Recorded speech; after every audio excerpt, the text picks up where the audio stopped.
Hello aspirants, তো welcome to our coaching channel Pareto পাঠশালা।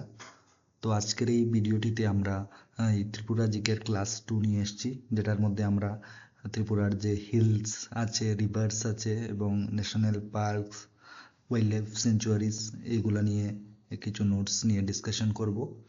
আর এই ভিডিওটা ইম্পর্টেন্ট তাদের জন্য যারা আগামী ত্রিপুরা গভর্নমেন্টের যে কোনো এক্সাম দেবে, like forester, forest guard, GRBT, TPSC বা অন্যান্য যে কোনো ত্রিপুরা গভর্নমেন্টের এক্সামের জন্য এই ভিডিওটা খুবই গুরুত্বপূর্ণ।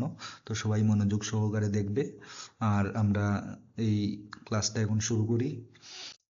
তো প্রথমে হচ্ছে যে রিভার্স অফ ত্রিপুরা, ত্রিপুরার নদ নদী নিয়ে আমরা কিছু ডিসকাশন করব, কি কি নদী আছে ত্রিপুরাতে এবং ওটা কোথা থেকে উৎপত্তি হয় এবং কোনটা বড় কোনটা ছোট, কোন নদীটা সবচেয়ে লার্জেস্ট, এটা নিয়ে আমরা ডিসকাশন করব। তো রিভারের মধ্যে ত্রিপুরাতে যে মেজর প্রধান নদীর মধ্যে টোটাল 10টাই মেজর রিভার আছে, মানে 10টা টোটাল মানে বড় বড় নদ নদী আছে। এগুলা একে একে আমরা ডিসকাশন করব এগুলা নিয়ে। তো প্রথম নদী নিয়ে যেটা ডিসকাশন করব সেটা হচ্ছে হাওড়া রিভার। তো হাওড়া রিভার এটা উৎপত্তি হয় বড়মুড়া হিলস থেকে। তো বড়মুড়া হিলস আগে যেহেতু বড়মুড়া হিলস নামে পরিচিত ছিল, কিন্তু বর্তমানে এটাকে হাটাই কটর বলা হয়। এটা নাম চেঞ্জ হয়ে হাটাই কটর রাখা হয়েছে। আর হাওড়া রিভারের টোটাল লেন্থ দৈর্ঘ্য হচ্ছে 53 কিলোমিটার, 53 কিলোমিটার টোটাল দৈর্ঘ্য। আর এটা হচ্ছে স্মলেস্ট রিভার অফ ত্রিপুরা, মানে ত্রিপুরার মধ্যে সবচেয়ে ছোট রিভার হচ্ছে Howrah river.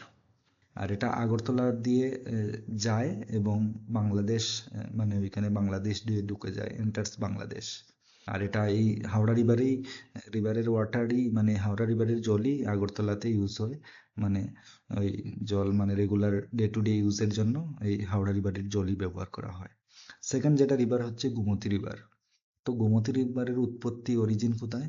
Confluence of Raima and Surma, actually এটা শর্মা হচ্ছে Surma, SURMA, Surma streams near Dumbur falls. তো ডুম্বুর ফলসের ওখানে দুটো ছোট নদী রাইমা এবং সুরমা দুটো মিলে গোমতী রিভারে উৎপন্ন করে। আর এই গোমতী রিভার হচ্ছে যে এটা ত্রিপুরার সবচেয়ে বড় লার্জেস্ট রিভার।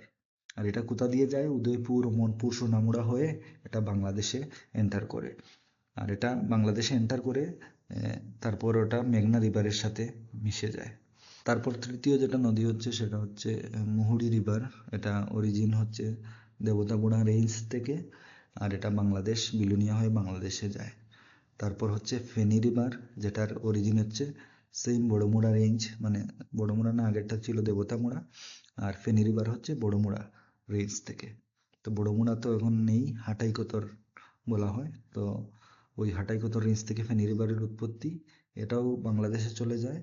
আর এটা মানে কিছু বাংলাদেশ আর ইন্ডিয়ার যে বর্ডার আছে, এই বর্ডারের কিছুটা পার্ট এই নদী দ্বারা ফর্ম করা হয়, মানে এই নদী ফর্ম করে কিছুটা বর্ডার। আর সবচেয়ে ইম্পর্টেন্ট যেটা জিনিস হচ্ছে এই ফেনী রিভারের মধ্যেই মৈত্রী সেতু বলে একটা রিভার, মানে ব্রিজ বানানো হয়েছে, যেটা সাবরুম ত্রিপুরার সাথে রামগড়, বাংলাদেশের রামগড়কে সংযোগ করে। তারপর হচ্ছে লঙ্গাই রিভার। লঙ্গাই রিভারের অরিজিন জাম্পুই হিল, মানে জাম্পুই পাহাড় থেকে লঙ্গাই রিভারের উৎপত্তি। আর এই লঙ্গাই রিভারের দৈর্ঘ্য হচ্ছে 98 কিলোমিটার। আর এটা smallest river basin in Tripura. মানে স্মলেস্ট রিভার বেসিন বলতে বোঝায় যে রিভারের আশপাশের জায়গাটা, মানে ওই আশপাশের জায়গাটাকেই রিভার বেসিন বলা হয়। তাহলে লঙ্গাই রিভার এই স্মলেস্ট রিভার বেসিন ত্রিপুরাতে তৈরি করে। আর এটা ত্রিপুরা থেকে কাছাড় ডিস্ট্রিক্টে যায় আসামের, তারপর কুশিয়ারা নদীর সাথে বাংলাদেশের সাথে মিশে যায়, বাংলাদেশে গিয়ে মিশে যায় কুশিয়ারা নদীর সাথে। তারপর যেটা নদী হচ্ছে সেটা হচ্ছে জুড়ি রিভার, জুড়ি নদী, যেটার অরিজিন জাম্পুই পাহাড়, আর এটাও সেম কুশিয়ারা নদীর সাথে মিশে যায়। তারপর হচ্ছে দেও রিভার, সেম জাম্পুই হিলস থেকে উৎপন্ন হয় এবং এটা মনু রিভার, মানে মনু নদীর সাথে কুমারঘাটের কাছে মিশে যায়। তারপর হচ্ছে মনু রিভার। মনু রিভারের উৎপত্তি হচ্ছে সাকানটাং পাহাড়। আর এটা হচ্ছে longest north flowing river of Tripura, মানে এটা উত্তর দিকে যায়, ত্রিপুরার উত্তর দিকে যাওয়ার মানে যায় এরকম সবচেয়ে লম্বা নদী হচ্ছে মনুর। আর এটা গিয়ে বাংলাদেশে গিয়ে মেঘনা নদীর সাথে মিশে যায়। আর ত্রিপুরার যেটা লংগেস্ট ব্রিজ আছে ত্রিপুরার লংগেস্ট ব্রিজ, এটা হচ্ছে মনু নদীর উপরে, এটা কাঞ্চনবাড়ির ওখানে। এটা এক্সামে লাস্ট টিপিএস এক্সামে এসেছিল যে লংগেস্ট ব্রিজ ত্রিপুরার কোনথায়, তো অপশনে কাঞ্চনবাড়ি ছিল। তারপর হচ্ছে দোলাই রিভার উৎপন্ন হয় লংতরাই হিলস থেকে, আর এটা হচ্ছে tributary of tributary of Manu river. তো মনু রিভারের ট্রিবিউটারি হিসাবে কাজ করে, মানে ওই দোলাই রিভারটা অন্য রিভারের সাথে মিশে, মানে অন্য রিভারের সাথে মিশে মনু রিভার উৎপন্ন করেছে। ট্রিবিউটারি মানে হচ্ছে যে সাপোজ ছোট নদী মিলে একটা বড় নদী যখন ক্রিয়েট হয়, মানে তৈরি হয়, তখন ওই ছোট দুটো নদীকে ট্রিবিউটারি বলা হয়। তারপর হচ্ছে কুয়াই রিভারের অরিজিন উৎপন্ন হয় লংতরাই হিলস থেকে, আর এটা সেকেন্ড লার্জেস্ট, মানে দ্বিতীয় বৃহত্তম নদী ত্রিপুরার, যেটা ত্রিপুরার ম্যাক্সিমাম নদী বাংলাদেশে চলে যায়। তো আমরা যেটা পেলাম, তো এটার মধ্যে যেটা পেলাম, লার্জেস্ট রিভার হচ্ছে গোমতী,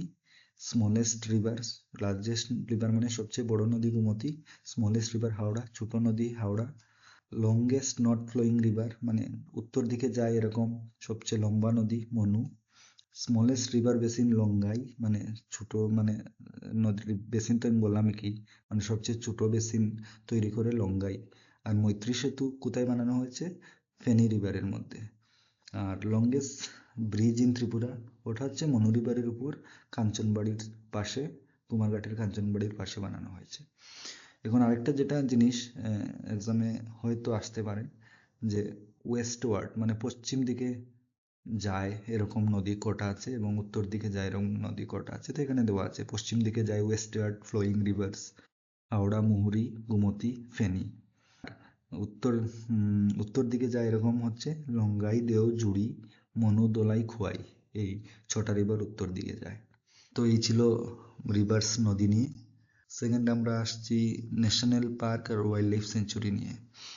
তো ন্যাশনাল পার্ক মানে হচ্ছে জাতীয় উদ্যান, আর ওয়াইল্ড লাইফ সেঞ্চুরি বাংলাতে বলা হয় বন্যপ্রাণী অভয়ারণ্য। তো ন্যাশনাল পার্ক, জাতীয় উদ্যান ত্রিপুরাতে দুটো আছে, একটা হচ্ছে ক্লাউডেড লেপার্ড ন্যাশনাল পার্ক, আর একটা হচ্ছে রাজবাড়ি ন্যাশনাল পার্ক। তো ক্লাউডেড লেপার্ড ন্যাশনাল পার্কটা অ্যাকচুয়ালি এটা সিপাহীজলা ওয়াইল্ড লাইফ সেঞ্চুরির ভেতরেই আছে, ক্লাউডেড লেপার্ড ন্যাশনাল পার্ক। ওটা ফেমাস কিসের জন্য বিখ্যাত? ওটা ক্লাউডেড লেপার্ড, যে একটা লেপার্ড, ওইটার জন্য এটা ফেমাস। আর রাজবাড়ি ন্যাশনাল পার্ক, এটাও তৃষ্ণা ওয়াইল্ড লাইফ সেঞ্চুরির সেঞ্চুরির মধ্যেই আছে, আর এটা ইন্ডিয়ান বাইসনের জন্য বিখ্যাত। তো আমরা পেলাম দুটো ন্যাশনাল পার্ক আছে আর ওয়াইল্ড লাইফ সেঞ্চুরি, বন্যপ্রাণী অভয়ারণ্য চারটে আছে, গোমতী, রৌয়া, সিপাহীজলা, তৃষ্ণা। তো গোমতী কোথায়? গোমতী আর ডোলাই ডিস্ট্রিক্ট মিলিয়ে গোমতী ওয়াইল্ড লাইফ সেঞ্চুরি, আর গোমতী ওয়াইল্ড লাইফ সেঞ্চুরি সবচেয়ে বড় ওয়াইল্ড লাইফ সেঞ্চুরি ত্রিপুরার মধ্যে। এখানে একটু দেখে নেবে যে কি কি পাওয়া যায় Gomati wild life sanctuary: migratory birds, elephant, হাতি, বাইসন, হরিণ, ওয়াইল্ড গোট, বন্য ছাগল। তারপর রোয়া ওয়াইল্ড লাইফ সেঞ্চুরি, এটা কোথায়? নর্থ ত্রিপুরাতে, উত্তর ত্রিপুরাতে। আর এটা হচ্ছে সবচেয়ে ছোট ওয়াইল্ড লাইফ সেঞ্চুরি, সবচেয়ে ছোট বন্যপ্রাণী অভয়ারণ্য এটা। তারপর হচ্ছে Sepahijala wild life sanctuary, Sepahijala ডিস্ট্রিক্টের মধ্যে বিশালগড়ের পাশে, বিশালগড়ই পড়ে location, Sepahijala wild life sanctuary, এটাও দেখে নেবে। তারপর তৃষ্ণা ওয়াইল্ড লাইফ সেঞ্চুরি, এটা বিলুনিয়াতে পড়ে, সাউথ ত্রিপুরা ডিস্ট্রিক্টে। তো তৃষ্ণা কিসের জন্য বিখ্যাত? ইন্ডিয়ান বাইসনের জন্য বিখ্যাত। তখন রাফলি যদি আমরা ওভারভিউ নেই, তাহলে ন্যাশনাল পার্ক দুটো, ওয়াইল্ড লাইফ সেঞ্চুরি চারটে, largest wild life sanctuary Gumti, আর smallest wild life sanctuary Rowa. আর ক্লাউডেড লেপার্ড ন্যাশনাল পার্ক, এটা সিপাহীজলা ওয়াইল্ড লাইফ সেঞ্চুয়ারিতে। আর Rajbari national park Trishna wild life সেঞ্চুয়ারিতে। আর Trishna wild life sanctuary famous Indian বাইসনের জন্য। আর সিপাহীজলা ওয়াইল্ড লাইফ সেঞ্চুরির একটা স্পেশালিটি হচ্ছে ওখানে 456টা ভ্যারাইটির গাছ পাওয়া যায়, প্লান্ট স্পেসিস পাওয়া যায়। এটা হাইয়েস্ট প্লান্ট ডাইভার্সিটি, মানে বিভিন্ন ধরনের প্লান্ট এখানে পাওয়া যায়। তারপর চলে আসছি যে হিলস, ত্রিপুরাতে কি কি হিলস রেঞ্জেস আছে। তো রাফলি ত্রিপুরাতে 5টি হিলস রেঞ্জেস আছে, যেটা এখানে ম্যাপের মধ্যে এখান থেকে দেখে বুঝতে সুবিধা হবে। আর যদি পশ্চিম দিক থেকে যদি উত্তর দিকে আমি কাউন্ট করি, তাহলে তাহলে সবচেয়ে প্রথম আসছে আমার বড়মুড়া হিলস, মানে আগে ছিল বড়মুড়া নাম, এখন হচ্ছে হাটাইকোতর। তো এটার হাইয়েস্ট পিক হচ্ছে দেবতামুড়া, হাইয়েস্ট পিকটার নাম দেবতামুড়া। তারপর হচ্ছে আঠারোমুড়া, আঠারোমুড়া আগে নাম ছিল, এখন হচ্ছে হাচুক বেরাম নাম। তো এটার হাইয়েস্ট পিক হচ্ছে কালাজারি। তারপর হচ্ছে লংতরাই, লংতরাইয়ের হাইয়েস্ট পিক ফেংপুই। সাকানটাং, সাকানটাংয়ের highest peak Sakhan Sermun peak. Jampui, জাম্পুইয়ের হাইয়েস্ট পিক সবাই জানো যেটা, জাম্পুইয়ের হাইয়েস্ট পিক হচ্ছে বেতলিংসি, বেতলিংসি। আর এটাই ত্রিপুরার মধ্যে সবচেয়ে হাইয়েস্ট, সবচেয়ে উচ্চতর যেটা চূড়া, এটা হচ্ছে বেতলিংসি। তো বেতলিংসিপের আরেকটা নাম আছে থাইডাবার বলে। আর বেতলিংসিপের টোটাল উচ্চতা হচ্ছে 975.37 মিটার। তো এটা মনে রাখতে হবে।